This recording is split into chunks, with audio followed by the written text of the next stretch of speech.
खूबसूरत है हर बात, लेकिन अगर दिल भी होता तो क्या बात होती. BJP IT cell minion that the Vande Mataram card, if played right, will give you an advantage to the BJP in the 2026 Bengal elections. The RSS and the BJP were nowhere in sight. The RSS was formed 50 years later. He was looking at his mobile phone and even then he couldn't sing it. BJP leaders held a protest where they were going to make Muslims sing the song. And the BJP leaders and their followers chanted slogans like, "Is desh mein agar rehna hoga, to Vande Mataram kehna hoga." So frankly, the BJP's commitment to this song is a badly scripted comedy. Malayaja Shitalang, the cool fresh air. Honorable Chairperson, sir, why have we all gathered here today? It is because the government of the day wishes to have a discussion on our national song, Vande Mataram, in the 150th year of its birth. हम ध्यान से आपकी बात सुने, राजनाथ जी और PM साहब दोनों. बहुत खूबसूरत है हर बात, लेकिन अगर दिल भी होता तो क्या बात होती. The irony is not lost on us parliamentarians present here, or on a billion plus Indians who we represent, that we are living in an India today where real unemployment among the youth is upwards of 20%. That we are choking in a national capital where AQI routine levels are over 800, when the centre is purposefully starving non-BJP states of their Manrega, their housing and their water dues, where millions of people are being subjected to a hurried, arbitrary process of mass disenfranchisement, when in session after session, we in the opposition are bullied, browbeaten and prevented from raising pressing issues of national importance, suddenly the government finds it so important, so necessary, so urgent to discuss the historical complexities of a song. What is even more ironic is the claim that the hate and divisiveness in today's India can be linked back to this song. And by the way, just 2 weeks ago, on November 24th, 2025, the Rajya Sabha Parliamentary Bulletin published a section on parliamentary customs and conventions, where it explicitly informed all members that the decorum and the seriousness of the proceedings of the House requires that there should be no Jai Hind, Vande Mataram or any other slogans raised in the House. So Vande Mataram, in your view, as of last week, placed on record in a parliamentary bulletin as a slogan that was both indecorous and non-serious. And yet, you suddenly want to discuss it for 10 hours in this House. Why? I tell you why. Because no doubt, some half-wit BJP IT cell minion has probably advised you that the Vande Mataram card, if played right, will give you an advantage to the BJP in the 2026 Bengal elections. There is no other reason behind the timing of this discussion. None at all. Take it from me. But we are delighted. We are delighted not only to be able to get this fabulous opportunity to give you a lesson in history, but also to demonstrate to you that how delving into Vande Mataram will only prove how removed you are from the soul of Bengal, from the psyche of Bengal, and how our Ma will never be hostage to your narrow electoral goals. Yes. Let the history lesson begin. What do you say? Let it begin. Bankim Chandra Chattopadhyay's two-stanza hymn, Vande Mataram, was first published in the literary journal Bongo Darshan on November 7, 1875. At that time, there were no patriotic societies or nationalistic organizations to speak of in India, except for the Indian League in Calcutta, which was founded by some patriotic Bengalis, Shishir Ghosh, Anand Mohan Bose, Surendranath Banerjee, to rally public support against British colonial rule. The RSS and the BJP were nowhere in sight. The RSS was formed 50 years later, in 1925, and the BJP was formed 105 years later in 1980. And incidentally, the ruling party, the Sangh Parivar, do not sing Vande Mataram. I remember this hilarious episode in 2017, I think it was, on TV, where there was a BJP spokesperson called Naveen Kumar Singh, and he was asked to sing Vande Mataram. He was looking at his mobile phone and even then he couldn't sing it. Also in August 2017, I remember a cabinet minister in the UP government, Baldev Singh Aulak, I think his name was, he was unable to correctly sing this song on a TV news show. In January 2019, before the last Lok Sabha election, BJP leaders held a protest where they were going to make Muslims sing the song. They themselves could not sing the song correctly, so the meeting descended into chaos, and the BJP leaders and their followers chanted slogans like, "Is desh mein agar rehna hoga, to Vande Mataram kehna hoga." So frankly, the BJP's commitment to this song is a badly scripted comedy. The British banned the use of this slogan, Vande Mataram, under the sedition laws, and banned it singing in any public place. When India's youngest freedom fighter, Bengal's brave son, Khudiram Bose, was led to the gallows in 1908, he had Vande Mataram on his lips. When in 1927, Ram Prasad Bismil walked to the gallows in Gorakhpur jail, when Ashfaqullah Khan walked to the gallows in Faizabad jail, they all had Vande Mataram on their lips. But this is the same slogan that the Rajya Sabha bulletin finds non-decorous and non-serious in the Rajya Sabha. Who in the BJP, who in the RSS, who in the treasury benches can claim even a tenuous link to the freedom struggle, that today you feel you are the guardians of Vande Mataram and will teach us Bengalis and the rest of India what its significance is?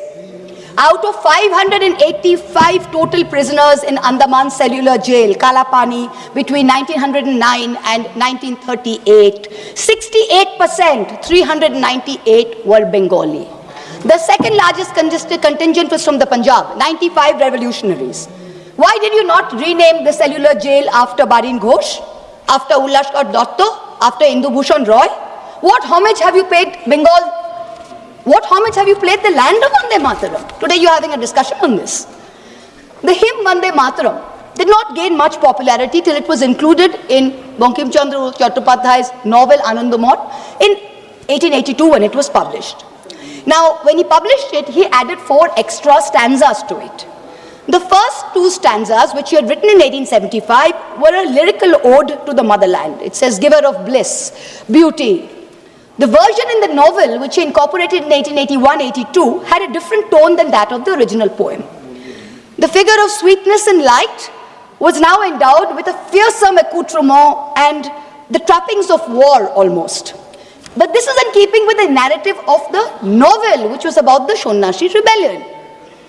It is important to note here that in the next 4 stanzas that he wrote, Bankim Chandra Chattopadhyay used the words Shaptokoti, which means 7 crores.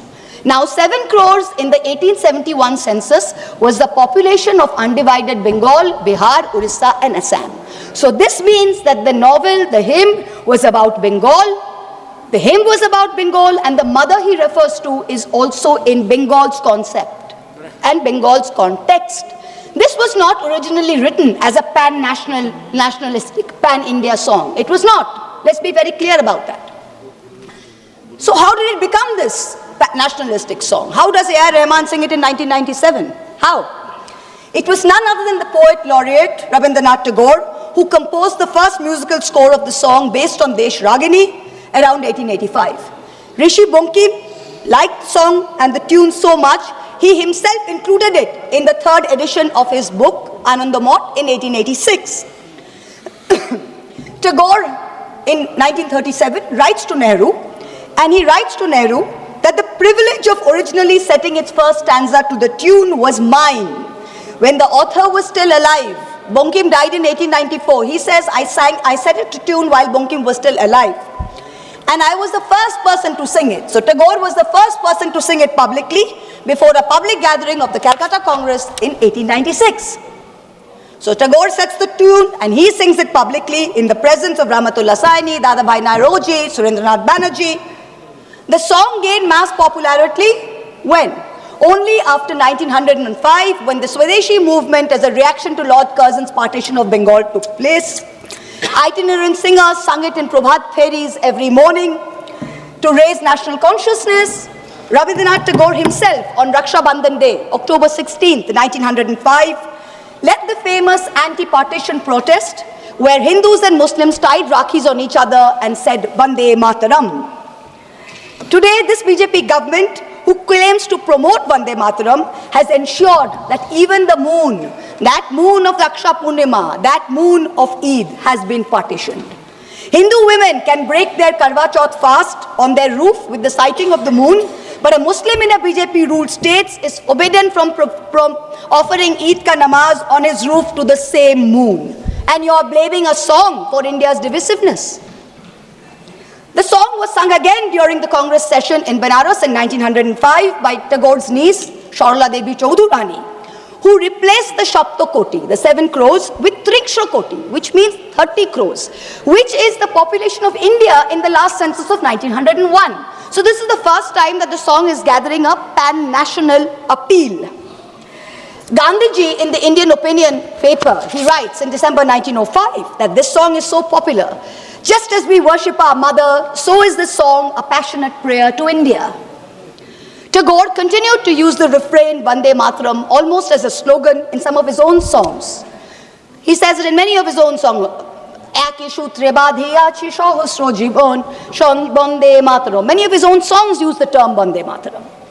The Swadeshi agitation of 1905 and 1908 saw Vande Mataram as a clarion call. The great Tamil poet Subramanya Bharati, he translated it in Tamil in 1905. It began to be sung in meetings and processions all over India, from coastal Andhra Pradesh, from Vijayawada and the Krishna, to after Jallianwala Bagh in the canals and cantonments of Punjab, where they didn't think of it as a Bengali Sanskrit hymn. They saw it as a shared call of resistance.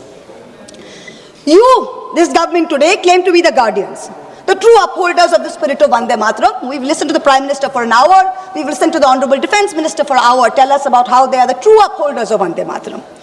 So let me, as a true Bengali, as a proud Bengali, speak for 10 koti Bengalis today, who you call Bangladeshis, who you call Rohingyas. You harass us on the streets, in colonies. You throw us out when we are pregnant across the border. I'm going to dissect the song stanza by stanza and demonstrate how you are butchering both the spirit and the soul of Vande Mataram far more than any 1937 resolution ever did. Shujalang Shufalang Balayaja Shitalang Shushamlang Mataram. What do we have here? What have you done on your watch? Shujalang, beautiful abundant water. Over 70% of India's surface water is undrinkable today. India ranks 120 out of 122 countries in the Water Quality Index. 21 major cities, including Delhi and Bangalore, are expected to deplete their groundwater reserves by 2030. And yet, in the face of this data, the government is cutting the Jal Jeevan Mission money to all the states. Bengal itself is owed 3,000 crores in Jal Jeevan Mission money. This is what you are doing for Shujalang. Malayaja Shitalang, the cool, fresh air. This is a joke. The AQI in the national capital today is between 800 and 1,000 routinely. Our children are choking. The elderly are dying. You know what the centre has done? The centre has exempted 78% of thermal power plants from installing key anti-polluting systems. The Environment Ministry has spent less than 1% of its 858 crore pollution fund in 24-25. Fossil fuel-driven pollution claims 1.72 million lives in India, and premature mortality due to outdoor air pollution costs India $339 billion US. That's 9.5% of our GDP.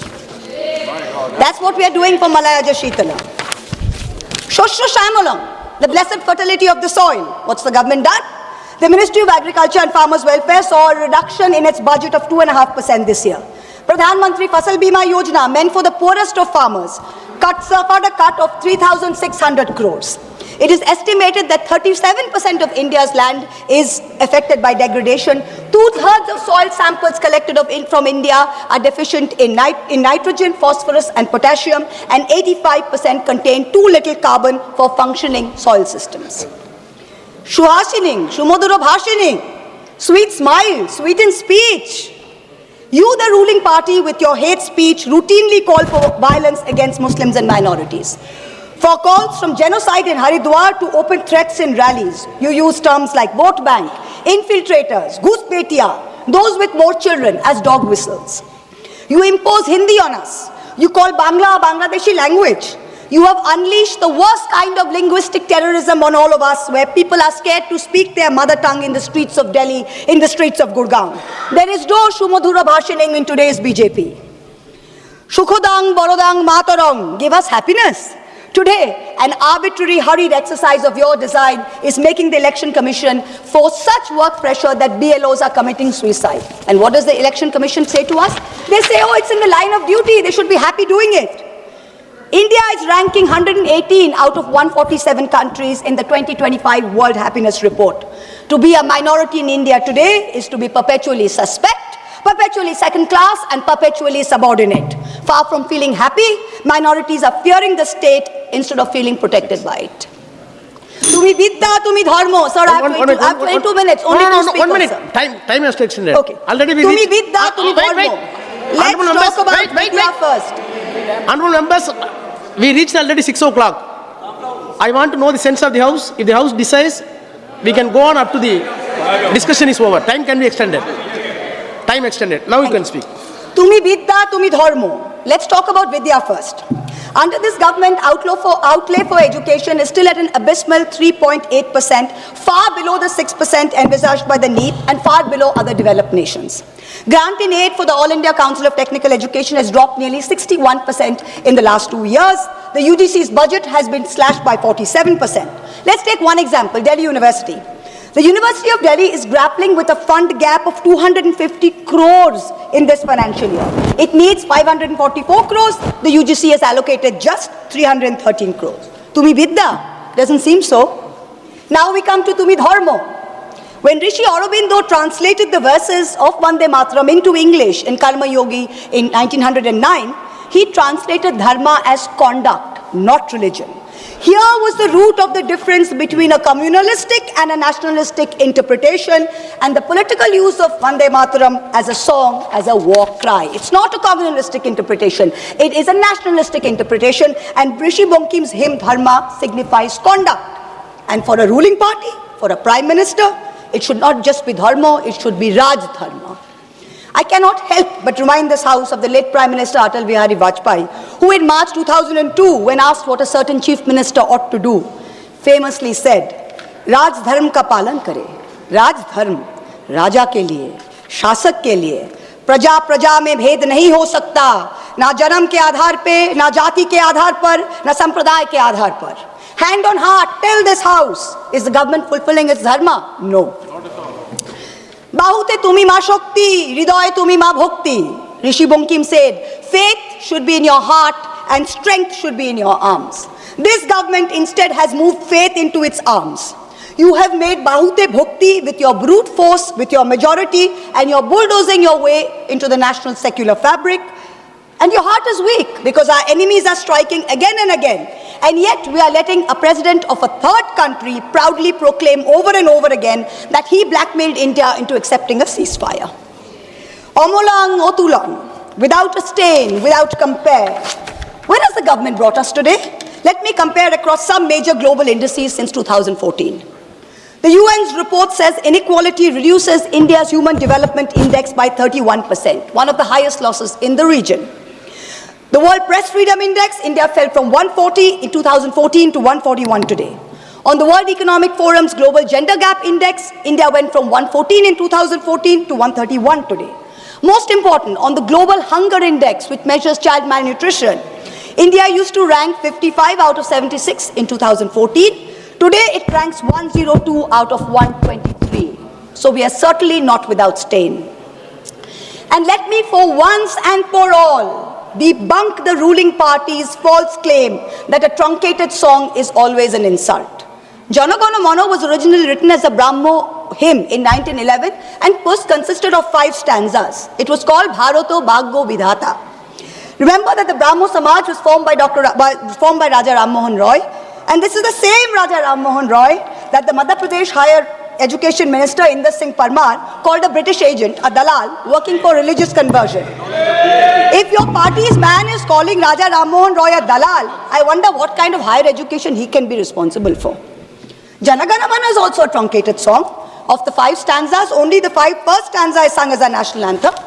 The second stanza says, Ohoroho tumi aubhan, aubhan procharito shunito abo udaro bani, Hindu, Bauddha, Sikh, Jain, Paroshik, Musalman, Christiani.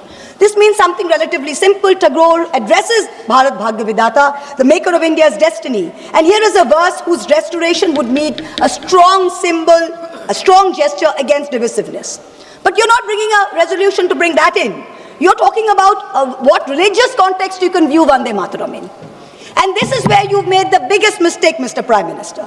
You ignited this entire debate as a distraction to take away from your government's failings, which I have demonstrated using the song's lyrics as a key. But you do not stop there. One of the chief spokespersons of the BJP, a fellow MP here, went one step further and said that this truncation was done at Nehru's behest. He said he had learned this by reading a book by the historian Sachiv Bhattacharya. Mr. Chairperson, sir, there is no such book. There is no historian called Sachiv Bhattacharya who has written a book on the history of Vande Mataram. He does not exist. He does not exist except in the fertile manure that constitutes the MP's imagination. There is a historian who has written a book about Vande Mataram and his name is Shobboshachi Bhattacharya, not Sachiv Bhattacharya. The BJP dare not refer to this book because if they do, they would have to admit that this very specific book says that the identity of the man who suggested that Vande Mataram be sung in a shortened version so as not to provoke divisive action is not Nehru. It is not Bose, it is Kavi Guru Rabindranath Tagore. So let's set the record straight. Bhattacharya is clear. First Subhash Bose, then the members of the Congress Working Committee convening for the Calcutta session of the Congress in 1937 wrote to Tagore asking him his views on the song. To his reply, Tagore wrote, the core of Vande Mataram is a hymn to goddess Durga. This is plain, so there can be no debate about it. The novel Anandamath is a work of literature and so the song is appropriate to it. But Parliament is a place of union for all religious groups and there the song cannot be appropriate. On October 26, 1937, 3 days prior to the session, Gurudev wrote again to Nehru on this issue. And so he, with a special relation to Vande Mataram, suggested that the first two stanzas should be adopted and his letter profoundly influenced the resolution. Please. Last para, sir. Last para. Please. Rishi Bankim was a highly complex mind and Anandamath was not his final word on communal history. His last novel, Sitaram, imagines a Hindu realm founded by a heroic and idealistic king who defeats his Muslim adversaries. However, he comes to embody and exceed all the evil attributed to Muslim and all his Hindu associates abandon him. So if you have the guts to get into the issue, target the man who very wisely edited the song. It was neither Nehru nor Bose, it was Rabindranath Tagore. Come. If you have the courage to withstand truth, come. Fight an election in Bengal in 2026 by saying that Tagore was responsible for dividing India. Let us see where that takes you. Tagore is the one who sang Vande Mataram publicly. He anchored it to our conscience of our nation. It was Bengal's clarion call. It is no jumla that the BJP can expropriate before an election. You try it and you will see what its consequences are. 10 crore Bengalis will rise, 20 crore arms to teach you the real meaning of Vande Mataram. Vande Mataram. Report of the BS. Thank you. Now papers has to be laid. Report of Business Advisory Committee, Sri Gurugav Gogoi. Gaurav Gogoi. I rise to present the 12th report of the Business Advisory Committee. Sri Deependra Gowda.